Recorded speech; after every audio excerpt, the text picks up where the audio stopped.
Now for more, host of My View with Lara Trump. Lara Trump, this is a huge, monumentous thing. I mean, President Trump has accomplished 7 unbelievable feats that nobody else has been able to do. But this one, this would be huge, absolutely huge. Tell us, give us your perspective on this, Lara.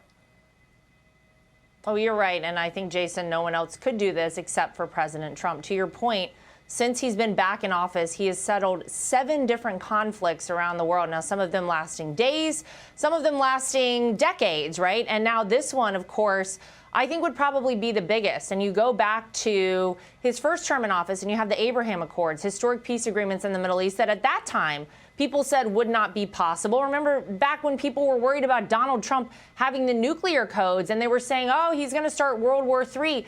Look at where we are today, a possible end to this conflict and a future for the people there in the Gaza Strip. He's saying, we want these people to stay. We want to make their lives better. We want to send in aid immediately. And obviously, Hamas has to agree to these terms. But if this is successful, I mean, this is history in the making. We're witnessing it right now. You go back decades and decades, and we've had president after president say they want to settle things down in the Middle East and they want to bring peace. This is actually a time we may see it happen. And Jason, I think everyone knows, as I started saying, no one else but President Donald Trump could do this. This is what peace through strength gets you. This is what a respected United States will bring around the world. It is a stabilizing force, and we're seeing it play out here. It could be absolutely huge. No, I think you're exactly right there. You do this because you finally have respect on the world stage. The people know that you're going to do what you say you're going to do, and you have the military might to back it up. And the president has the credibility to actually pull this off. But listen to what the president said to Netanyahu if Hamas rejects this peace deal.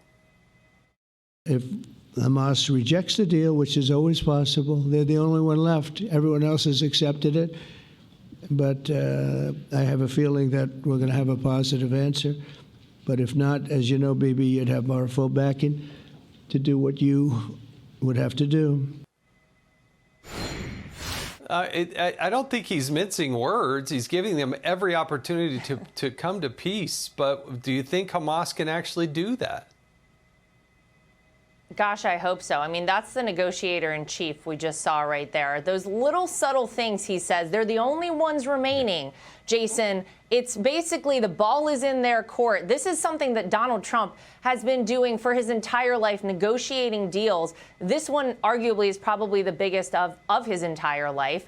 But yes, of course, look, our closest Middle Eastern ally is Israel, and we are there to back them up and we are there to support them. And I think it's incredible that we're on the verge. We're basically on the 5-yard line of a peace agreement here, something that, again, people said was never possible. I hope to see Hamas come to the table. Obviously, we know that we don't deal directly with Hamas, but it sounds like if, you know, President Trump is this confident, I think we should all feel really good about the future prospects here. Well, this is the thing. Look, they have the credibility to get it done. Everybody wants peace. That's what they say. But I still have this degree of skepticism that Hamas can actually do this and recognize Israel and its right to exist, for instance. That has been a barrier that's just too far. Last word to you, Lara. What's it going to take? How much longer is Hamas going to sit on the sidelines before they actually come to the table and say, yeah, we can actually get from here to there? Well, they're never going to get an opportunity like this again. They're never going to, you know, get a president who's recognizing them and saying, listen, we're asking you to come to the table in the way that President Trump is, in the way that Prime Minister Netanyahu is. This is amazing. And I hope they do it. I hope it's quick. And I hope that we see those hostages return home as soon as possible.